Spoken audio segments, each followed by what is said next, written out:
Apocalipsis capítulo 20. Apocalipsis capítulo 20. En un mensaje que hemos llamado esta mañana, he llamado a este título La batalla final, porque vamos a ver aquí el encuentro final entre una humanidad rebelde y Dios, ¿no? El último esfuerzo de una humanidad en rebelión en contra de Dios y cómo Dios va a lidiar con ese último acto de rebeldía en el mundo, ¿no? Ahora tú de repente escuchas rebeldía en el mundo, pero pensé que lo que habíamos estudiado la semana pasada fue el milenio y cómo fueron 1000 años donde Cristo reinaba literalmente y cómo después de eso va a volver a haber otra batalla y otra confrontación. ¿Y qué está pasando, no? Y la respuesta para eso es porque Satanás ha estado aprisionado por 1000 años durante el milenio, pero va a volver a salir. Y de eso es lo que vamos a ver hoy en esos versículos del capítulo 20, la batalla final. Así que vamos a orar y vamos a comenzar nuestro tiempo juntos. Señor, te damos gracias, en verdad, por tener libertad en ti, por poder gozarnos, Señor, en tu presencia. Señor, porque tu palabra es esa antorcha que alumbra nuestro camino y hoy te pedimos en esta mañana que nos ayudes a ver con tu luz, Señor. Así como hemos escuchado esa canción, Señor, que nos ayudes a ver como tú, que nos ayudes a ver a través de tus ojos. Y te encomendamos este estudio bíblico para que nos ayudes a ver. Abre nuestro entendimiento, nuestro corazón, que cada uno de los que estemos aquí, Señor, esta mañana pueda recibir tu palabra y aplicarla a nuestra vida, porque sabemos que tienes algo que decirnos. Te encomendamos este tiempo a ti y oramos en el nombre de Jesús. Amén. Entonces, en el tiempo del milenio, ¿no? Hemos estado estudiando el capítulo 20, nos habla acerca del retorno de Cristo y Jesús regresará después de 7 años de gran tribulación, tal y como la Biblia lo dice. El tiempo de gran tribulación, esos 7 años donde la tierra recibe la ira de Dios a través de los 7 sellos que son abiertos, las 7 trompetas que son tocadas y las 7 copas de ira que son derramadas durante esos 7 años a la tierra. Durante esos mismos 7 años, la iglesia, nosotros, aquellos que hemos puesto nuestra fe en Jesús para el perdón de nuestros pecados, va a estar gozando en algo que se conoce y la Biblia llama como las bodas del Cordero. Durante 7 años en la presencia del Señor, gozándonos con Él, hemos llegado ahí. ¿Cómo llegamos al cielo? A través del rapto de la iglesia. La iglesia será raptada según nos cuenta el libro de Apocalipsis y el resto de la Biblia, en un abrir y cerrar de ojos, en un momento en el que nadie sabe la fecha, la hora, ni el día. Sin embargo, sabemos que va a suceder y puede suceder muy pronto. Vemos las noticias y vemos que hay cosas que la Biblia profetizaba por cientos de años que están siendo realidad hoy, que no han sido realidad en ninguna otra generación antes de nosotros. Y vemos que eso puede suceder ahora, el rapto de la iglesia. Es lo que estamos esperando como creyentes, es lo próximo en el calendario profético, es el rapto. Pero a través del rapto nosotros seremos llevados a la presencia de Jesús, estaremos con Él en el cielo por 7 años, durante los cuales gran tribulación en la tierra y luego regresaremos con Él en lo que se conoce como la segunda venida de Cristo. Jesús regresará, tal como hemos visto en el capítulo anterior, en el capítulo 19, donde Jesús está montando un caballo blanco y nosotros, sus ejércitos celestiales, regresaremos con Él para reinar. Jesús en ese momento no vendrá solo en una nube, sino que de hecho tocará el monte de los olivos, su pie tocará allí, Él estará en la tierra nuevamente, física y literalmente. El monte, dice Zacarías, se abrirá, se partirá en dos y creando un valle donde antes había un monte, nuevas fuentes de aguas surgirán a través de esta segunda venida de Cristo. El mundo va a cambiar en la segunda venida de Cristo. Antes hemos visto tribulación, caos, tragedias, meteoritos, contaminación, un montón de cosas que ha sucedido durante la gran tribulación. Sin embargo, durante el milenio y empezando en la venida de Cristo, Dios habrá utilizado la gran tribulación como una bola demoledora para demoler la tierra en el estado en el que se encuentra ahora, para transformarla hacia lo que va a ser para el futuro, para transformarla a lo que va a ser durante el milenio.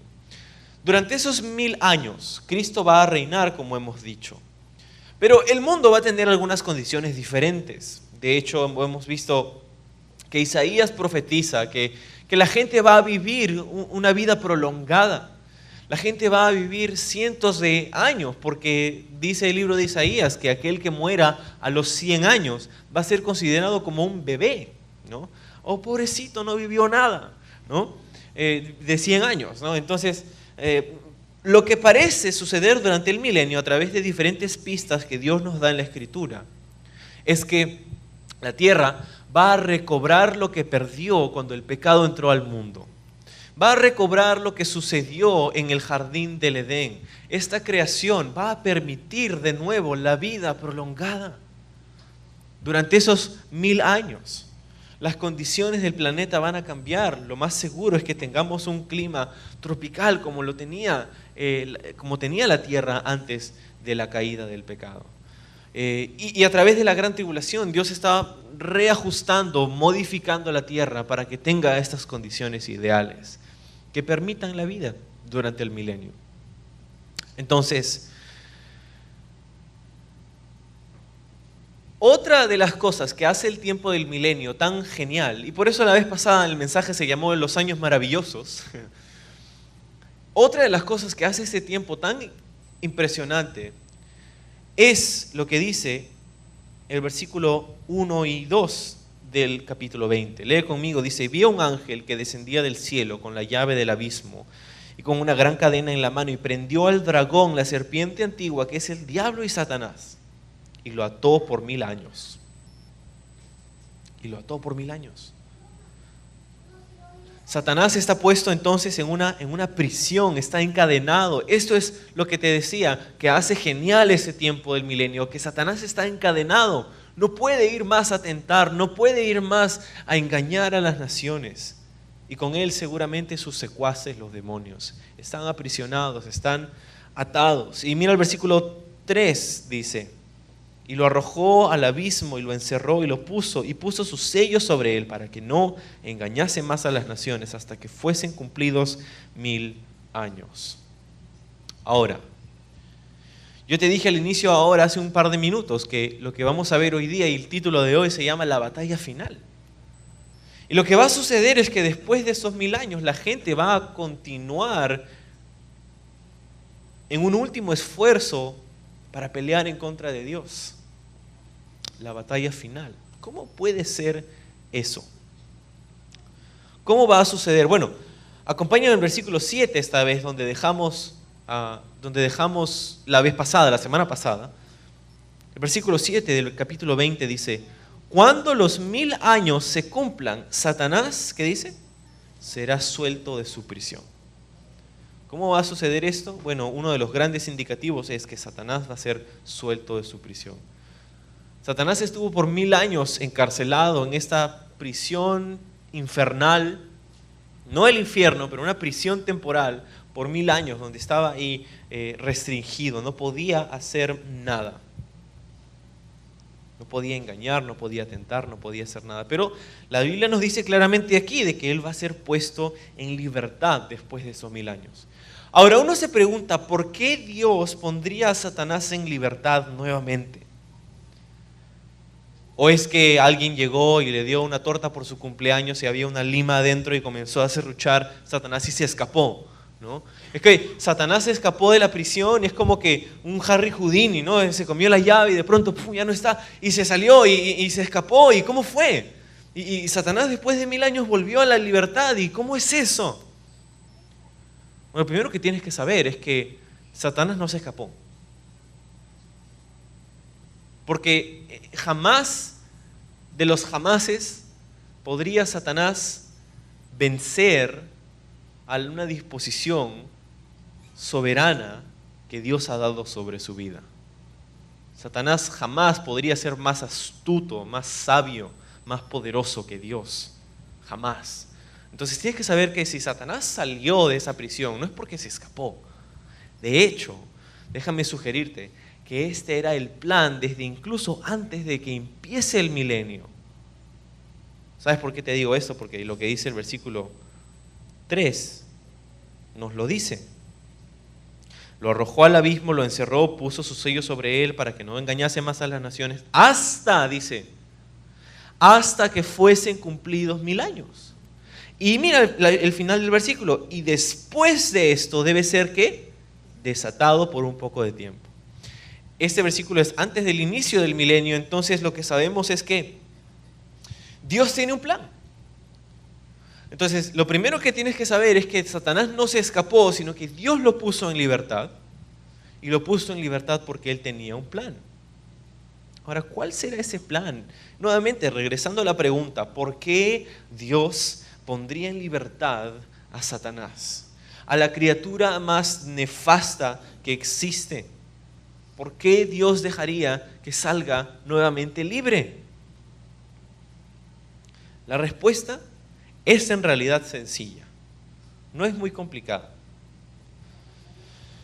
La respuesta es esta: Dios va a dejar salir a Satanás después del milenio, porque Dios quiere que las personas lo amen de verdad. Dios quiere que la gente ame a Dios de verdad. Y tú me dices, ¿pero qué tiene que ver eso? ¿Qué tiene que ver el amar a Dios con dejar salir a Satanás? No entiendo. Bueno, me alegra que preguntes porque, mira, Dios quiere amor verdadero de parte de nosotros. Amor verdadero. Dios no está satisfecho en una relación en donde Él es el amo y nosotros solo somos los siervos. De hecho, es una parte de nuestra relación con Dios así. Él es nuestro amo y nosotros somos sus siervos. Pero Él no está contento con eso nada más. De hecho, Él quiere una relación íntima. En el libro de Oseas, Dios declara a su pueblo Israel, en aquel día, dice Dios, no me llamarás más Señor, sino que me llamarás marido. Y la palabra que usa es, no me llamarás más Baali, me llamarás Ishi en ese día, ¿no? Entonces, Dios no está satisfecho en una relación donde la única motivación es el temor. Nuestra única motivación para relacionarnos con Dios es el temor. Dios no está satisfecho con ese tipo de relación. Él quiere que nuestra motivación para relacionarnos con Dios sea el amor, no solo el temor. Pero el amor es una decisión, ¿no? Hay personas que no lo entienden así. Hay personas que piensan que el amor es un sentimiento, es una emoción. Es como me siento lindo cuando estoy con esa persona que amo. Pero la verdad es que el amor es mucho más que eso. El amor no es solo una emoción, no es solo un sentimiento. Tristemente, hay personas, hay parejas que contraen matrimonio por esto. Dicen, es que nos amamos tanto que queremos casarnos. ¿Sabes cuál es el problema? Que de esas parejas que se casan por esa razón, hay un porcentaje muy alto que termina divorciándose justamente porque dicen esto, es que ya no nos amamos. Es algo común, sucede, tristemente sucede mucho el día de hoy. Matrimonios terminan en divorcio porque las personas no han entendido lo que es el verdadero amor. Pero para haber entendido lo que es el verdadero amor, necesitamos ver quién es el verdadero amor. Es Jesús. ¿Y qué nos dice Dios acerca del amor? ¿Cómo nos enseña Dios el amor? Dice, cuando nosotros éramos enemigos de Dios, dice el libro de Romanos, Cristo murió por nosotros. Tanto amó Dios al mundo, dice el libro de Juan, que Dios dio a su Hijo unigénito, para que todo aquel que en Él cree no se pierda, sino tenga vida eterna. Pablo dice en el libro de Efesios, esposos, amad a vuestras esposas como Cristo amó a la iglesia y se entregó a sí mismo por ella.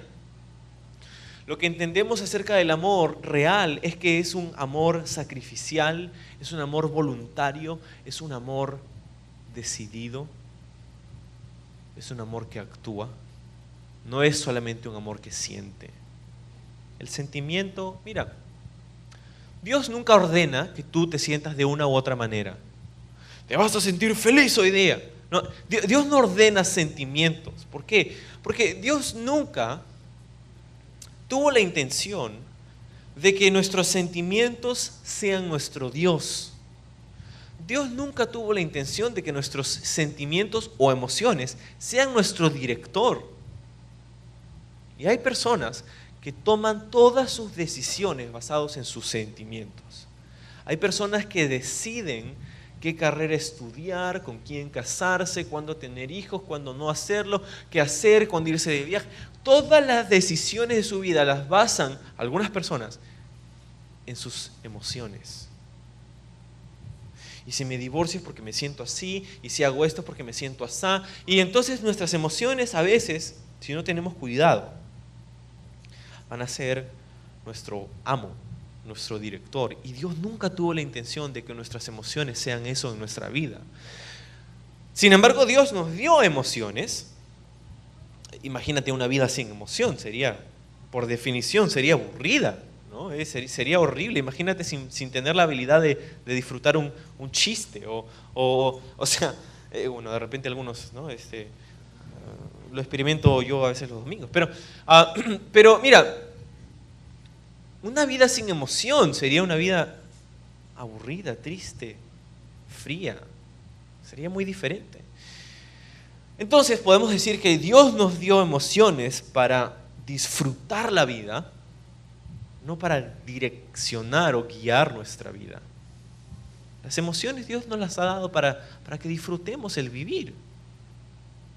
Pero tú dices, oye, ¿qué hay del sufrimiento y la tristeza y la congoja? ¿Qué hay de eso? ¿La desdicha? ¿Eso también? Bueno, para responder eso tengo que comenzar diciéndote que Dios nunca tuvo la intención de que experimentes ese tipo de cosas, porque en su plan original el ser humano viviría para siempre en una comunión íntima con Dios, en la que no experimentarían dolor, tristeza ni desdicha. Pero pecamos. Y eso trajo ese tipo de sentimientos cuando entró el pecado al mundo. Sin embargo, las emociones o los sentimientos van y vienen y nosotros no podemos tomar decisiones en nuestra vida basado en cómo nos sentimos nada más, porque nos vamos a encontrar perdidos. Las emociones son como una montaña rusa y aquellos que están casados, hombres, saben eso acerca de sus esposas, ¿verdad? Una montaña rusa. Amén, dicen. No. Es así, tanto para hombres como un poquito más de repente para mujeres. Pero es así. Entonces Dios no quiere que tú decidas acerca de tu vida basado en tu emoción. ¿Por qué? Porque las emociones van a seguir a las decisiones. Cuando vienen parejas de matrimonios y de repente conversan conmigo, otros de los pastores de la iglesia vienen y conversan y el matrimonio y el esposo acerca de su esposa y dicen, nos vamos a divorciar porque ya no nos amamos. Bueno, la Biblia dice que tienes que amar a tu esposa. Es una decisión que tienes que tomar. Decide amar a tu esposa. No es necesario que te sientas así o asá, porque nunca vas a poder sentirte igual de la misma manera por siempre. Como que ahorita tienes hambre, pero después comes y ya no tienes hambre. O de repente te ganas la tinca y te sientes genial, pero después te gastas todo el dinero y no te sientes tan genial. Entonces, nunca te vas a poder sentir igual. Siempre. Y en el matrimonio es así. Es una decisión consciente, es un acto que tomamos, decisión para amar a nuestro cónyuge todos los días, a cada momento. No solamente sentirnos bien. ¿Por qué te digo todo esto? Porque dije al inicio, Dios quiere que la gente, que las personas lo amen a Dios de verdad. Y amar es decidir. Pero si nosotros no tuviéramos la opción de desobedecer, entonces nuestra obediencia, como dijimos la semana pasada, no sirve para nada. Si la persona no tiene la libertad de escoger desobediencia, entonces su obediencia no significa nada porque es lo único que tiene. Satanás es quien provee la alternativa. Y la razón, y aquí es donde espero unir ambos puntos, que la razón por la que Dios deja salir a Satanás después de 1000 años nuevamente, es la misma razón por la que Satanás fue permitido en el jardín del Edén. Es la misma razón por la que Dios puso un árbol del conocimiento del bien y el mal. ¿Por qué? Porque al hacer eso, Dios estaba proveyendo a la gente, a la humanidad, una alternativa. ¿Para qué? Para que su amor signifique algo. Para que su amor sea genuino y verdadero. Porque si lo único que los seres humanos tendríamos fuera la opción de amar y no tendríamos ninguna otra opción, entonces seríamos robots. No sería amor. Satanás entonces provee la alternativa. Y Dios lo permite así para que tu amor hacia Él sea genuino. Entonces, esa es la razón por la que Satanás sale nuevamente. Pero uno dice, oye, ¿qué va a suceder? Satanás va a salir. ¿Y cómo va a ser? Ok, acompáñame nuevamente al capítulo 20, versículo 7. Dice, cuando los 1000 años se cumplan, Satanás será suelto de su prisión. Aquí encontramos esta frase nuevamente, los 1000 años. Y lo hemos visto varias veces, tan solo en este capítulo. 1000 años, 1000 años, 1000 años, 1000 años. Y lo que hemos dicho es que creemos nosotros que lo que la Biblia dice acerca del milenio es que es un tiempo literal, es un tiempo real. No es alegórico, espiritual o figurativo nada más, es real, es un tiempo donde literalmente Cristo reinará por 1000 años, nosotros con Él aquí en la tierra. Si 1000 años no son 1000 años, entonces ¿qué son? No tengo idea y nadie puede tenerlo. Y lo cierto es que en la Biblia nunca se usa un numeral acompañado de una porción de tiempo para referirte a algo que no es literal. Por ejemplo, un día, o 40 años, o 7 años, o 3 años y medio. Nunca se utiliza un numeral acompañado de una porción de tiempo para referirse acerca de algo figurativo en la Biblia. Eso quiere decir que 1000 años son 1000 años. Porque si 1000 años no son 1000 años, entonces 40 años tampoco lo son. Y 7 días tampoco, y 40 días tampoco. Y entonces, ¿quién sabe entonces qué dice la Biblia? Nadie. Creemos que es entonces literal. Ahora, esto es reafirmado en el versículo 7, porque dice, cuando los 1000 años se cumplan, el milenio es una realidad, va a suceder, lo creas o no lo creas. Lo aceptes o no lo aceptes, eso no va a cambiar el plan de Dios. El milenio va a ser una realidad, así como su juicio va a ser una realidad, así como el rapto va a ser una realidad, así como la tribulación va a ser una realidad. Ok, ¿qué va a pasar? Ok, quiero compartirte 3 cosas que va a suceder con Satanás al ser puesto en libertad. Número 1, Satanás va a engañar. Mira el versículo 8. Y saldrá a engañar a las naciones que están en los 4 ángulos de la tierra, a Gog y a Magog, a fin de reunirnos para la batalla, el número de los cuales es como la arena del mar. Satanás sale para engañar. Ahora, esto es desconcertante, ciertamente. Satanás quiere engañar a la gente, quiere apartarlos de Dios. Y uno se pregunta por qué. Satanás acaba de estar en prisión por 1000 años y ahora sale y quiere engañar a la gente. Eso nos enseña un par de cosas. Número 1, alguien dijo una vez, no puedes enseñarle a un perro viejo trucos nuevos.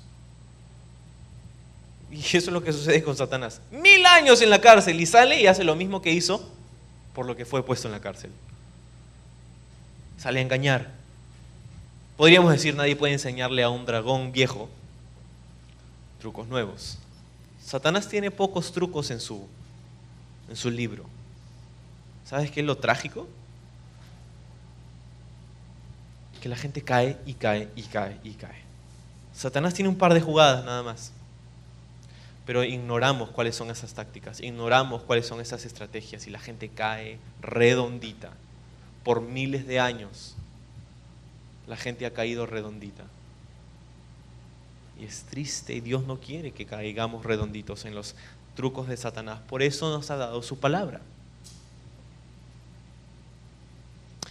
Lo primero que Satanás piensa hacer al salir de la cárcel es engañar. Otra cosa que nos enseña esto es que la cárcel o la prisión en sí no tiene la capacidad de rehabilitar al ser humano. Sé que estamos hablando de Satanás, pero lo mismo es cierto del ser humano el día de hoy.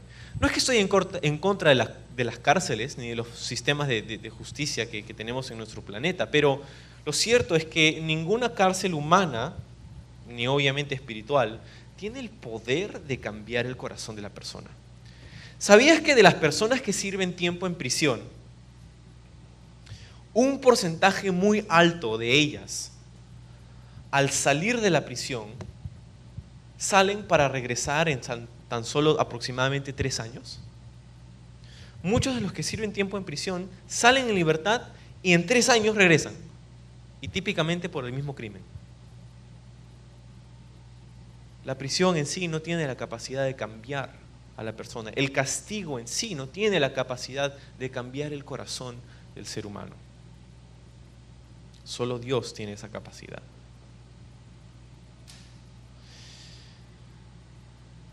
No ha sido reformado Satanás en sus 1000 años. No ha sido reformado. Pero lo hermoso es ver cuando personas que han estado en la cárcel, no a través de la cárcel, pero a través del Evangelio, sus corazones son cambiados y sus vidas transformadas.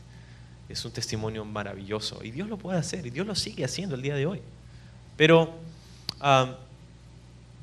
¿te puedes imaginar a Satanás en este tipo de Alcatraz infernal en el que está? ¿No? Está ahí y 1000 años ha estado cocinando en su mente, en su corazón, qué es lo que va a hacer cuando salga, ¿no? Es como, puedes imaginarte la amargura y todas las capas de odio que hay en su mente, en su corazón, que por 1000 años ha estado maquinando y qué va a hacer cuando va a salir y a quién va a engañar y con quién va a hablar y que va a llamar a su demonio este y a su demonio otro. Y puedes imaginarte el tiempo que ha tenido Satanás para pensar acerca de lo que va a hacer cuando salga en libertad. Ahora, parece impresionante, pero la verdad es que en realidad no lo es. ¿Por qué? Porque dice, y saldrá a engañar a las naciones. 1000 años, y eso es lo único que se te ocurre. Lo mismo que has hecho desde el jardín del Edén. Te dije, Satanás no es muy creativo. Satanás tiene solamente un par de jugadas. La Biblia dice en el libro de Primera de Juan que hay 3 cosas que están de alguna manera luchando, con las que nosotros batallamos, que no son del Padre, pero son del mundo. Dice el deseo de los ojos, el deseo de la carne y la vanagloria de la vida. Podríamos resumirlo en 3 palabras: pasiones, posesiones y posición. 3 cosas que atacan a todos los seres humanos constantemente: pasiones, posesiones y posición. Los deseos de la carne, los deseos de los ojos y la vanagloria de la vida. Satanás utiliza estas cosas para engañar. Satanás trata de venderte algo que no te puede entregar. Alguien dijo que Satanás es un muy buen vendedor, pero es un pésimo cartero, porque te puede vender algo que no te puede entregar. Y así es. Satanás va a salir a engañar. Y es lo mismo que Satanás ha hecho desde siempre. Mira, cuando Satanás engaña, no engaña porque es lo que le gusta hacer necesariamente. Engaña porque eso es quien Él es. Él es el padre de mentiras, según Jesús en Juan capítulo 8. Él es así. Ese es su carácter. Él lo hace porque así es Él. Su corazón está en completa rebelión, rebeldía en contra de Dios. Por eso es que es importante y es maravilloso en realidad que Dios cambie el corazón del ser humano. Porque la verdad es que, mira, un perro no es perro porque ladra, sino que ladra porque es perro, ¿no? Entonces, si yo me pongo a ladrar esta mañana delante de ustedes, no van a decir que soy un perrito. Soy un ser humano que me he vuelto un poco loco por un par de minutos. Pero el perro ladra porque es perro. Así es con Satanás. engaña porque es engañador. Y la verdad es que así es con el ser humano. Nosotros pecamos porque somos pecadores. Dejemos de echarle la culpa a nuestro entorno por nuestro pecado, por favor. Tú y yo pecamos porque somos pecadores.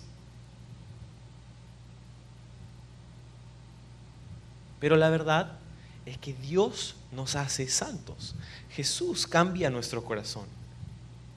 Jesús nos santifica, nos separa, nos lava, nos restaura. Y aquello que estaba lleno de pecado, ese corazón de piedra, es cambiado, según lo que dice Jeremías, en un corazón de carne, donde sus leyes, sus estatutos están escritos en nosotros.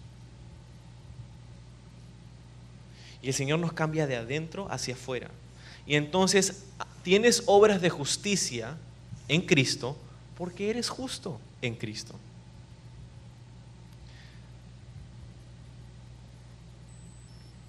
Es así como el perro. El pecador peca porque es pecador. No es pecador porque peca. El santo es santo o actúa de una manera santa porque es santo. No es que las obras que hace lo hacen santo, como hoy día han malinterpretado algunos. Bueno, no algunos, un montón de personas. Piensan que las obras de una persona le hacen ganar a esa persona el título de santidad. Falso. Es el corazón que Cristo ha cambiado a través de nuestra fe en Él, lo que nos ha hecho santos y por lo tanto se manifiesta exteriormente en nuestra vida, haciendo que nuestras obras sean santos porque somos santos. Así es con Satanás. Él no es santo, él es pecador, él es Satanás. Es el enemigo de Dios. Y no ha sido reformado en 1000 años. La misma estrategia que usó en el jardín del Edén, ¿cuál fue? Número 1, cuestiona la palabra de Dios. ¿Te acuerdas cuando estaba ahí en el jardín del Edén y Eva estaba frente al árbol y Satanás le dice, oye, ¿es que en verdad Dios te ha dicho que vas a morir si comes de este árbol? Cuestiona la palabra de Dios. No, sino que Dios no quiere que tú seas como Él, por eso te ha restringido el acceso a este árbol. Cómelo. Entonces, número 1, cuestiona la palabra de Dios. Es lo que Satanás sigue haciendo hasta este día y seguirá haciendo hasta después del milenio. Y número 2, promete lo que no puede entregar. Satanás promete satisfacción, Satanás promete gozo, paz, alegría, pero no lo puede entregar porque no lo tiene. Eso es lo que va a hacer Satanás, va a engañar. Es el primer punto.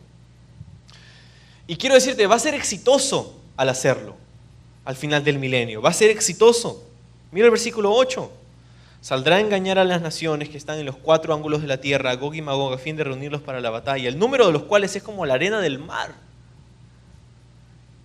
Un montón de gente va a ser engañada por Satanás después del milenio. Ahora, la pregunta que sigue es esta. ¿A quién va a engañar Satanás? ¿A quién? ¿A ti? ¿A mí? ¿A nosotros que estamos reinando con Cristo? No. A nosotros no nos va a engañar Satanás porque nosotros hemos sido glorificados, hemos pasado 7 años en el cielo, hemos retornado con Cristo para reinar con Él. A nosotros no hay nada que nos mueva. Cristo es un ancla a nuestra vida. No hay nada que nos moverá. No podremos ser engañados. La iglesia, los creyentes no podrán ser engañados por Satanás después del milenio. Entonces, ¿a quién? Bueno, en el milenio hay 2 grupos de personas. En el milenio estamos nosotros, los que hemos venido con Cristo, y están aquellos que han entrado al milenio en su condición humana, los sobrevivientes de la gran tribulación. Son 2 grupos de personas diferentes. Si nosotros reinamos, vamos a reinar o gobernar sobre este grupo de personas que entra en la gran tribulación. Ahora, si tienes 1000 años, no hay personas en el milenio que sean no creyentes. Déjame decirte eso. En el milenio todos van a creer en Cristo porque todos lo van a ver, ¿no? Todos lo van a ver. Pero si tienes 1000 años, eso significa que hay un tercer grupo de personas. ¿Quiénes? Los que han nacido en el milenio. Los hijos de aquellos que han entrado en el milenio en su condición humana. Ahora, si en un par de generaciones Una pareja, hombre y mujer, pueden tener un montón de hijos y nietos en 40 años, 50 años. ¿Qué crees que puede suceder en 1000? Durante el milenio va a haber una explosión en la población mundial. Por eso que dice la arena como, el número es como la arena del mar. Durante el milenio las personas van a tener hijitos como conejos. 1000 años, ¿se puede imaginar en 1000 años la cantidad de hijos que una pareja, una familia puede tener? Obviamente no nosotros, pero aquellos que han entrado en el milenio, en su condición humana. Pero esas personas que han nacido en el milenio son personas que han nacido así como tú y como yo, con una naturaleza humana, con una carne, nacido bajo la maldición del pecado en nuestro corazón. En un mundo ciertamente diferente, porque Cristo va a estar ahí en el milenio, va a ser completamente distinto, pero sin embargo el corazón no regenerado. Por afuera va a haber justicia perfecta. Cristo va a gobernar y créeme, no hay nadie que, no van a haber asesinatos. Dice que el león va a estar jugando con la ovejita, que el niño va a estar jugando con la serpiente. El milenio va a ser genial. Sin embargo, en el corazón de aquellos que han nacido en el milenio, ellos todavía necesitan tomar una decisión, así como tú y como yo. Ellos todavía necesitarán tomar una decisión, a pesar de que han visto a Cristo con sus propios ojos, a pesar de que viven en su reino. Han nacido no regenerados. Nuestro destino eterno por defecto, iglesia, no es el cielo. Nuestro destino eterno por defecto es el infierno. Si no haces nada en tu vida acerca de tu fe en Jesús, por defecto vas a ir al infierno. ¿Por qué? Porque hemos pecado y hemos nacido en pecado. Y eso es lo mismo que va a suceder con estas personas, nacidas en el milenio, nacidas a un mundo increíble, con Cristo reinando, pero Satanás va a salir y los va a engañar a ellos. Y uno se pregunta, ¿cómo es que estas personas que han vivido 1000 años con Cristo, o un poco menos de repente, pueden ser engañados para pelear en contra de Jesús? ¿Cómo puede ser? No me cabe en la cabeza. ¿Sabes qué?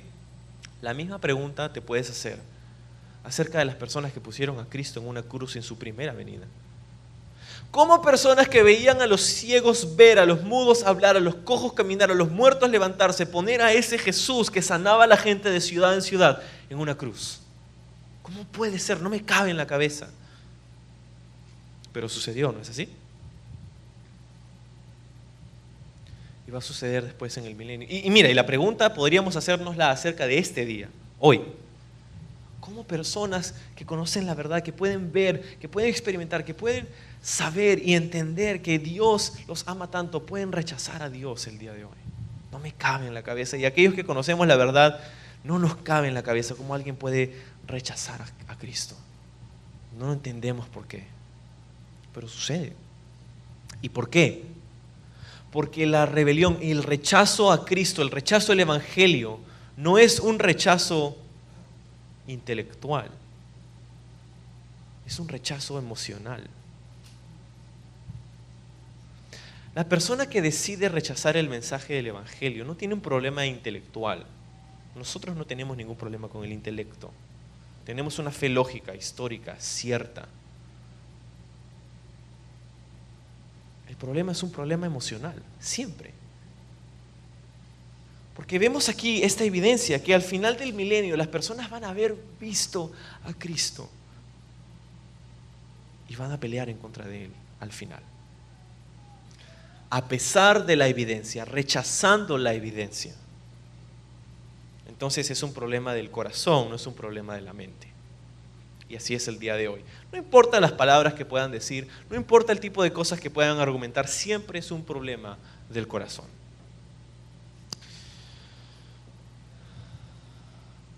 Mira, esto es similar a lo que sucede con el joven o la jovencita que creciendo en casa cristiana fue siempre a la escuela dominical, fue siempre a los estudios de mitad de semana, fue siempre a los domingos a la iglesia, sirvió, estuvo con sus papás, estuvo ahí, pero estuvo ahí haciendo exteriormente lo que sus papás les pedían, pero no podía esperar a cumplir esa mayoría de edad para poder hacer lo que le da la gana. No podía esperar irse a la universidad y dejar su fe atrás. ¿Por qué? Porque la fe es personal. Y que por todos esos años que de repente estuvo viniendo a la iglesia, lo estuvo haciendo exteriormente para cumplir con un mandato de sus padres, pero nunca recibió el evangelio. Y hay algunas personas que tienen unas teorías el día de hoy de que dicen que la escuela dominical y el grupo de jóvenes es lo que aparta a los jóvenes de la fe, y que por eso hay un gran porcentaje de jóvenes que cuando se van a la universidad dejan su fe atrás. Es mentira. Es el corazón del ser humano lo que rechaza el mensaje del evangelio. Y aquí podemos entender esto. Escucha, esto es importante. Una persona puede ir al infierno por un evangelio que conoce, pero que no ha recibido. Una persona puede ir al infierno sabiendo cómo ir al cielo, porque no solamente basta conocerlo o saber acerca de eso, estar familiarizados con eso, venir a la iglesia, servir, estudiar, no solamente, sino recibirlo. Una persona puede ir al infierno por un evangelio que ha conocido, mas no ha recibido. Eso es lo que sucede con estas personas aquí. 1000 años han vivido con Cristo y han hecho todo exteriormente como robotitos. Sí, claro, porque Cristo está ahí, pero una vez que Satanás es soltado, son engañados y son convencidos para pelear contra Él. ¿Por qué? Porque sus corazones, porque ellos no han aceptado a Cristo en su corazón. Él era su Señor, literalmente, su Rey, pero Él no era su Salvador.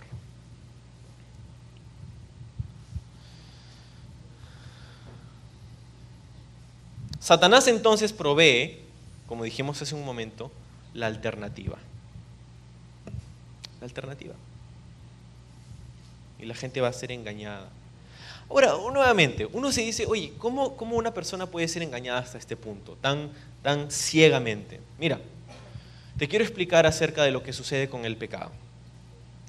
El pecado trae consigo una ley, y digo ley porque sucede siempre así.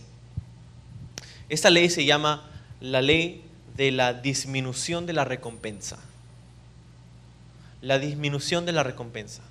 El pecado te promete una recompensa, pero lo que pasa con el tiempo es que esa recompensa se va achicando. Y lo que sucede es que con el tiempo necesitas más pecado para recibir la misma recompensa que recibías al inicio. Es como esto. Imagínate aquellos que están casados, cuando estabas enamorados, cuando recién el primer mes o dos que conociste a tu esposa y era tu enamorada y estaban saliendo, iban al cine juntos y te acuerdas cuando estaban en el cine y ponían ahí su brazo en el descanso y de pronto tu meñique tocaba su meñique y era como, wow, es como que ibas a explotar, ¿no? Y no podías, wow, mi meñique ha tocado su meñique y sentías que tu corazón así, wow, ¿no? Pero pasa un tiempo y después el meñique ya no genera lo mismo que generaba al inicio. Ahora tienes que agarrarle la mano. Y te sientes otra vez igual, ¿no? Pero pasa un tiempo y agarrar la mano ya no funciona igual. Ahora tienes que abrazarla. Y pasa un tiempo y el abrazo ya no te da la misma recompensa que te da el meñique. Ahora tienes que besarla. Y así es como nacen los bebés.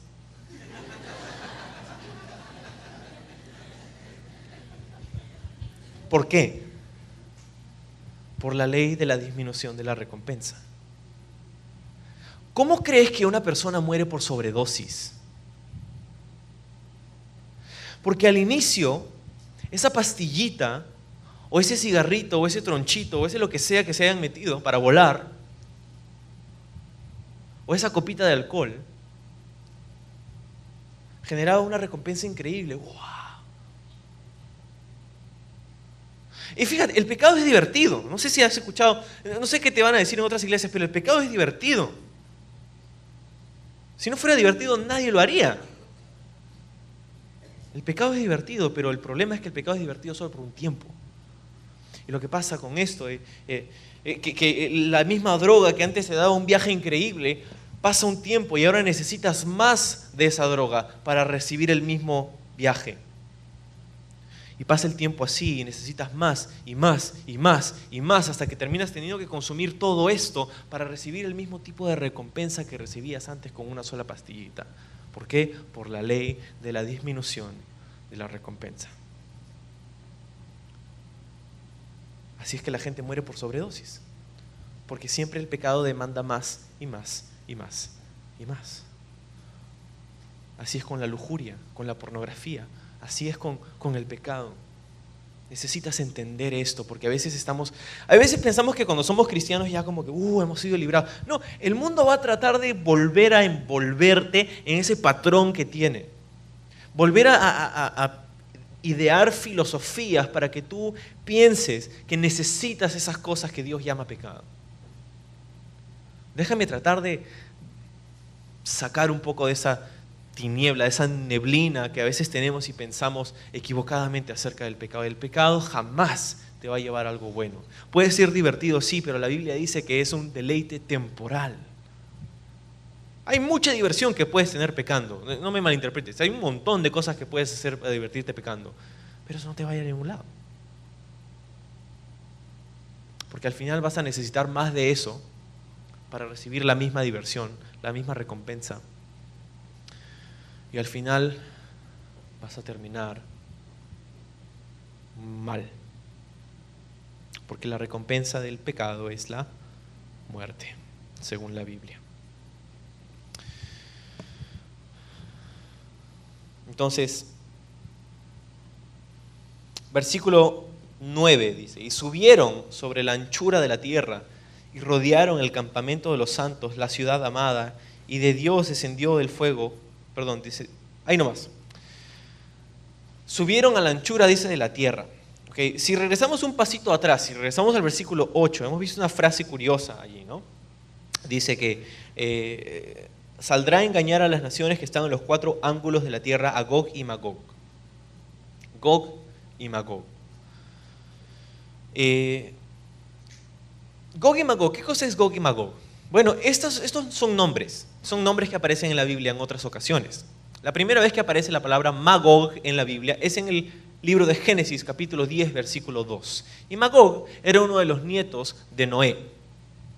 Uno de los nietos de Noé, que según la historia o la tradición nos dice, fue hacia el norte del Mar Negro y tuvo un imperio, un reino ahí que él construyó. Él fue el líder de ese imperio en un territorio ahí al norte del Mar Negro.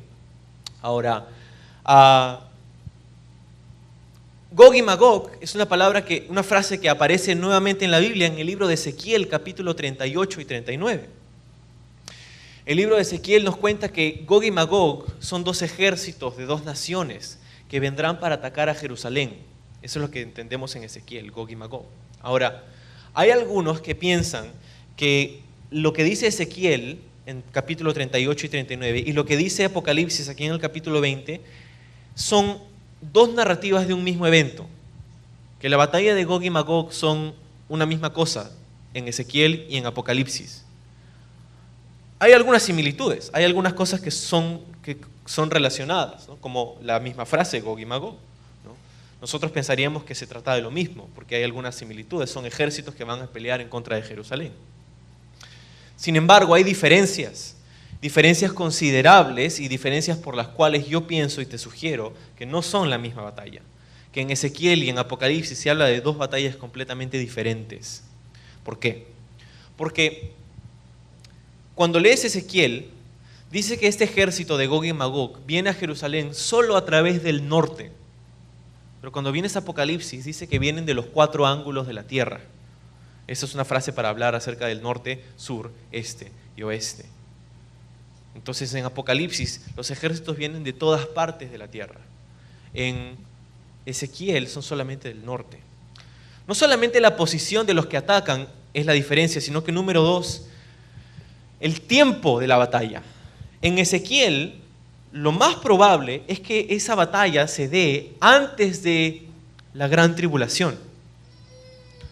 Antes de la gran tribulación o en algún momento de la gran tribulación. Lo que es curioso, porque eso quiere decir que nosotros podremos ser testigos, quizá, de la batalla de Gog y Magog en Ezequiel. Ahora, ¿dónde es Gog y Magog? Algunos entienden, algunos han trazado las líneas de Gog y Magog hacia Rusia e Irán. Rusia e Irán. Eso también es curioso porque si vemos las noticias en los últimos meses y quizá un par de años, hemos visto cosas muy relevantes bíblicamente con lo que sucede en Rusia y lo que sucede en Irán. La posición que está tomando Rusia en el mundo o el armamento nuclear que Irán está ganando y el deseo que tiene de erradicar a Israel de la faz de la tierra. Eso es algo real, estamos viéndolo con nuestros propios ojos. Posiblemente se refiera a esta coalición de estas naciones para ir en contra de Israel, de Jerusalén. Y eso lo probable es que suceda antes de la gran tribulación, en nuestros días. Eso es en Ezequiel. Ese es el tiempo, antes o durante la gran tribulación. Pero en Apocalipsis, claramente no sucede esta batalla antes de la gran tribulación, sucede incluso después del milenio. ¿No? Entonces, lo que estamos estudiando es lo que va a suceder después del milenio, lo cual no tiene sentido cuando lo comparas con Ezequiel. Entonces, la batalla de Ezequiel es una batalla separada de la batalla de Apocalipsis. Eso es lo que quería llegar, para que no haya confusión en tu mente. ¿Y por qué utiliza entonces esa frase, Gog y Magog? Hay algunos que han argumentado y han dicho que Gog y Magog es una frase que utiliza la Biblia para referirse a un ejército rebelde en contra de Dios. Y es algo como que general, haciendo como que un vínculo a lo que fue la batalla de Gog y Magog antes de la gran tribulación. Por eso utiliza la misma frase, porque es una batalla similar. Entonces, van a venir, dice el versículo 9, van a llenar la anchura de la tierra y van a ir a la ciudad amada, al campamento de los santos. Ahora, ¿la ciudad amada cuál es? Jerusalén. Jerusalén es la ciudad amada. En la Biblia, Jerusalén también es llamada Sión. Y en el libro de los Salmos, capítulo 78, versículo 68, y en el capítulo 87, versículo 2, se nos dice que Sión o Jerusalén es la ciudad amada de Dios. Lo que es más, el libro de Isaías, capítulo 2, versículo 3, nos dice que Sión o Jerusalén es la ciudad de donde Cristo va a reinar en su reino. Es la ciudad capital del reino de Dios. Entonces, a Satanás no se le ocurre otra idea que llevar a estos ejércitos a pelear con el centro de mando del reino de Dios. No es algo muy astuto que hacer considerando con quién te estás enfrentando, pero es lo que va a hacer. Entonces, esa es la batalla. Ahora, mira lo que dice el versículo 10. De hecho, antes de leerlo, dijimos, Satanás va a engañar, número 1. Número 2, Satanás va a atacar. Y es lo que estamos viendo, va a atacar. Y número 3, Satanás va a recibir su merecido. Mira lo que dice el versículo 10 ahora sí. Y el diablo que los engañaba fue lanzado en el lago de fuego y azufre, donde estaban la bestia y el falso profeta, y serán atormentados día y noche por los siglos de los siglos.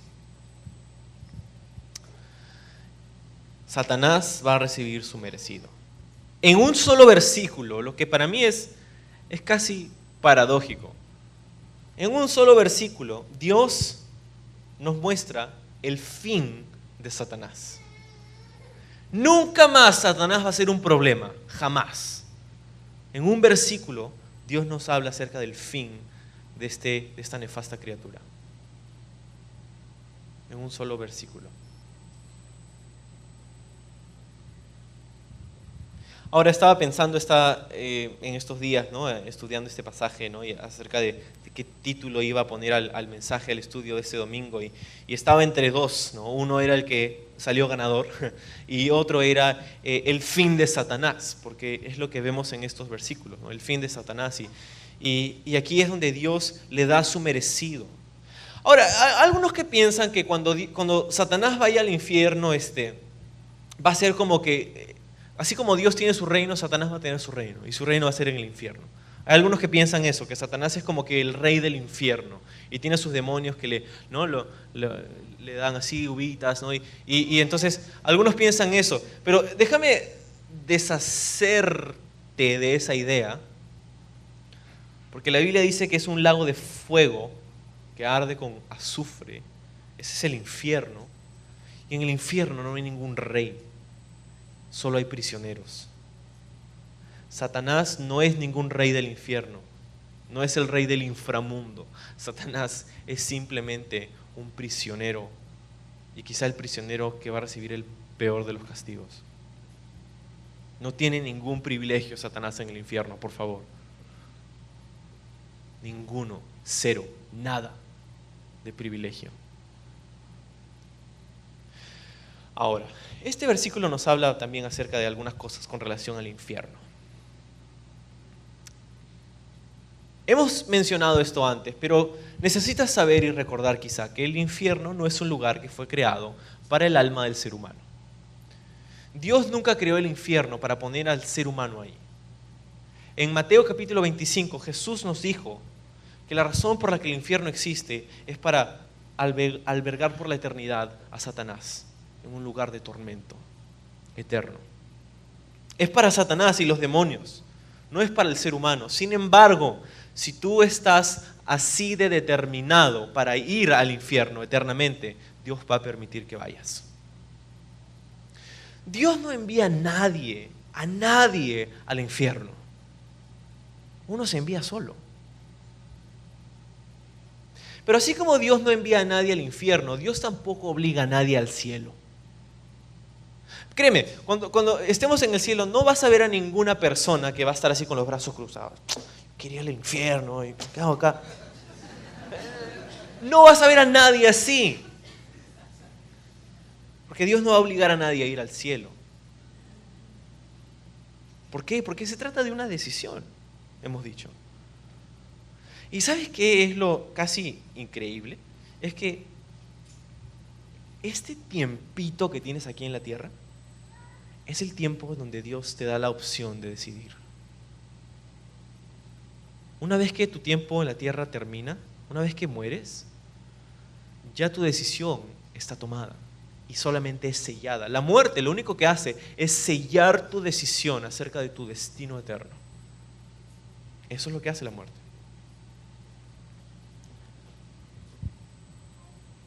Y el infierno es un lugar, dice, donde el fuego arde, donde hay tormento, azufre, dolor, día y noche por los siglos de los siglos. La próxima semana vamos a hablar más acerca del infierno, pero quiero que veas aquí, hay algunas personas que piensan y creen en la aniquilación del alma del ser humano. Hay una doctrina, se llama la doctrina de la aniquilación. Hay algunos que piensan que es que Dios no puede, en realidad si es un Dios de amor, ¿cómo va a mandar a alguien por la eternidad al infierno? No puede ser. Hay algunos que piensan entonces que Dios castiga a las personas que han rechazado el Evangelio, pero que después de un tiempo como que ya no están, los aniquilaron y ya se acabó el tormento y ya simplemente dejan de existir. Esa se llama la doctrina de la aniquilación. Esta es una falsa doctrina, según lo que la Biblia enseña. ¿Sabes por qué? Porque aquí dice, mira, en el versículo 10, al final del versículo, día y noche por los siglos de los siglos. En griego no hay una frase más potente para referirte a la eternidad que esta, los siglos de los siglos. Literalmente en griego dice las eras de las eras. Es como, no puedes hablar de la eternidad con términos más potentes que estos.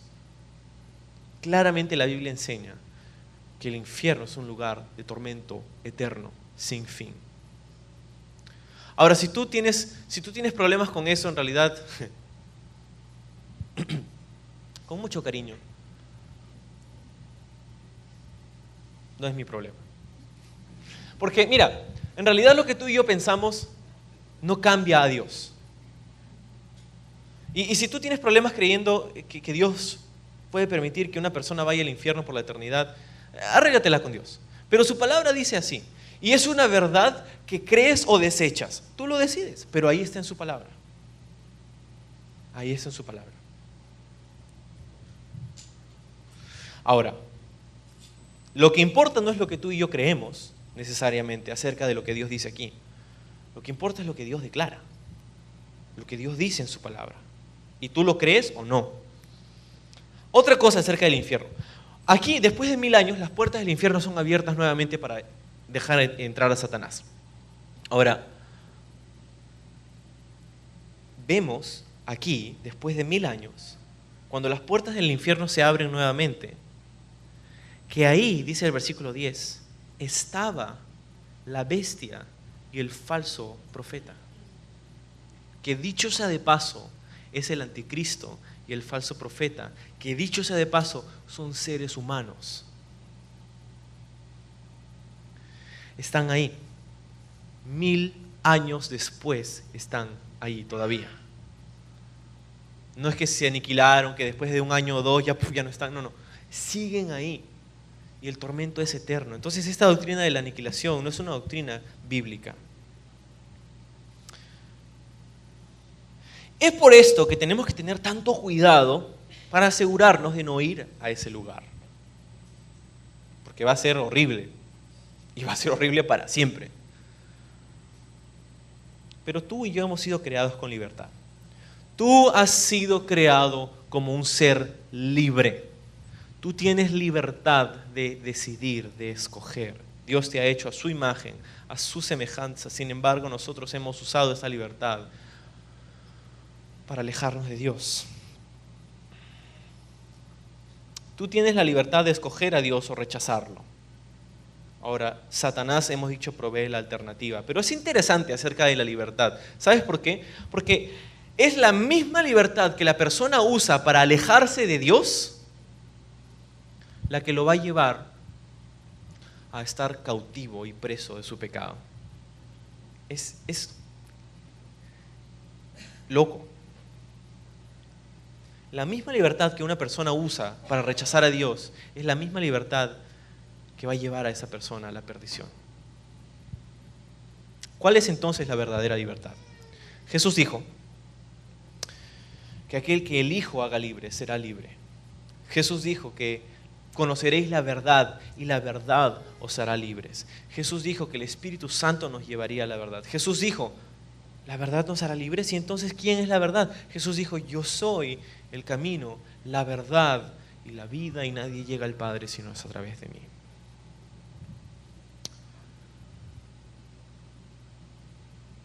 Dios quiere que escojas y te da la libertad que escojas. Vida y verdad o pecado, muerte y castigo. Pero tú eres libre, nadie te va a obligar, como dijimos hace un momento.